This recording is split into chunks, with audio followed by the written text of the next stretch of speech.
What's up, everybody? Doing a quick video today comparing the two HTC phones that's on Boost Mobile.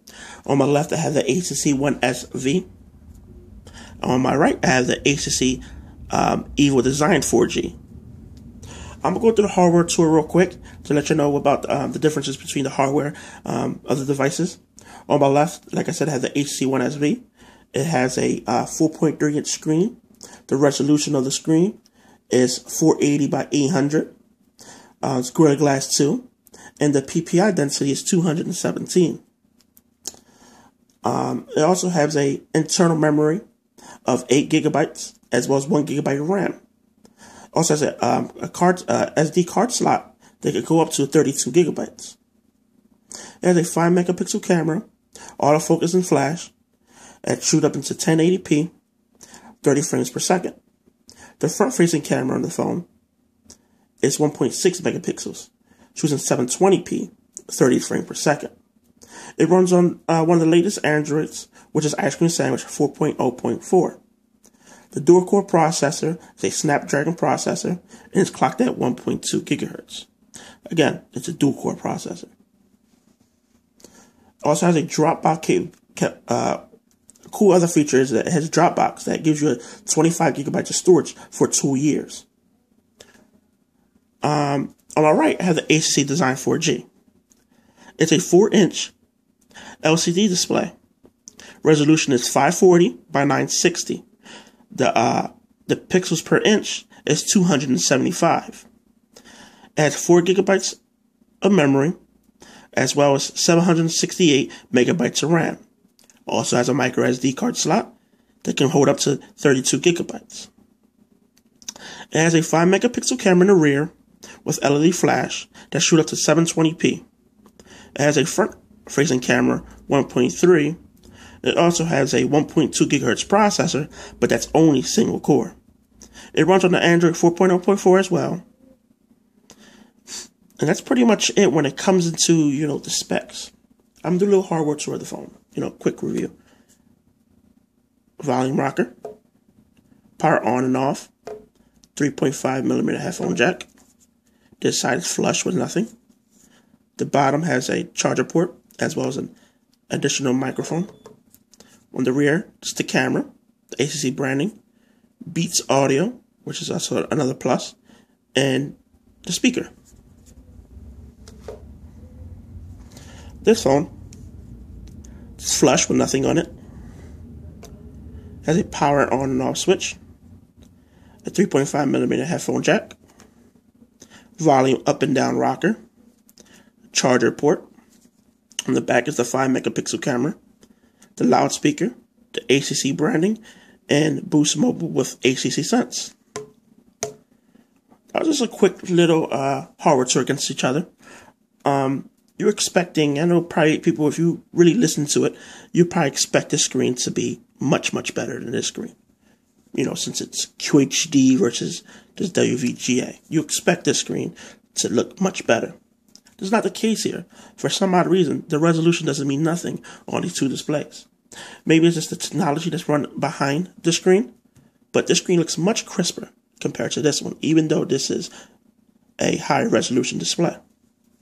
The display on here is a Super LCD too, and this one is a regular LCD. Let me get into it. Just the screen resolutions. And as well, it's much, much brighter on the LCD too. Let's go into settings just to take down the display a little bit. You won't be able to see it on the screen. Let's go down for you to be able to see it. Maybe go right here. The display on this device is very bright. It's so bright you can hardly see it on camera, but it's very, very bright. The brightness on the screen is just bar none one of my favorite brightnesses. When I'm outside, I can literally see the entire screen, regardless how much sunlight is reflecting on this screen. This screen, it's not no slouch. It's pretty quick. Pretty quick and responsive, and it's good, and it's bright, but it's nowhere near as good or crisp to the SV. You literally could put the entire brightness up and you still see the screen. I can't do that to the SB. I can't even go a quarter percentage up 100% without it being stored on the screen. The brightness level is probably exactly the same on high, and this is on low. The screen is much, much better. It looks like it literally was drew on it, or maybe a sticker that's on screen. That's how good the LCD 2 screens are. And I'm glad that they used this screen other than this regular LCD screen. It's bland, it's gray, it's not pretty at all. Even though the resolution is much, much higher to the SB. Another comparison are the cameras. The cameras on these devices are 5 megapixels.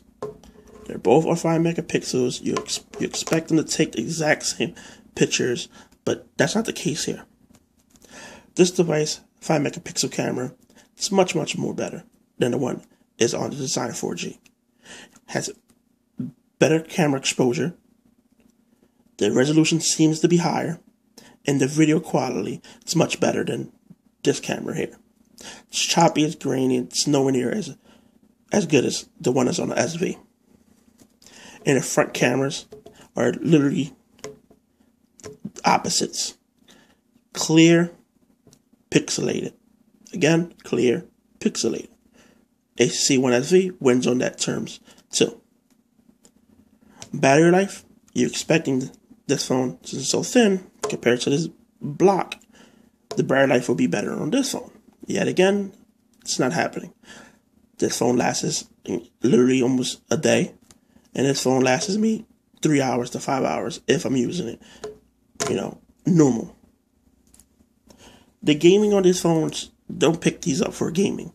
Both of the phones do not game very well, even though this one has a better edge on gaming, since it is a dual core and it does play some games that this phone only could dream of playing. Well, that's pretty much it about the comparison of the two. If you want to know more of the comparison, just let me know. Maybe I'll make another video of the phones. But like I said, HTC One SV is a much better device if y'all was looking into that. So, like I said, the HTC One SV, it's a much better device. Better, faster, sleeker, sexier, overall better performing device.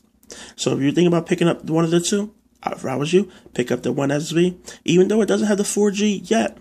But the 4G will be coming soon, and it will be a faster data connection compared to the WiMAX over the LTE any day. Well, this is Super Tank, or Pagan, wherever you want to call me, doesn't matter. Please give this video a thumbs up. Please like it, subscribe. Hopefully see you in the next one. Another thing, I'll be having a comparison of the Samsung Galaxy S2. Hopefully I should have that up and running by tomorrow. And hopefully you like that video as well. Bye-bye.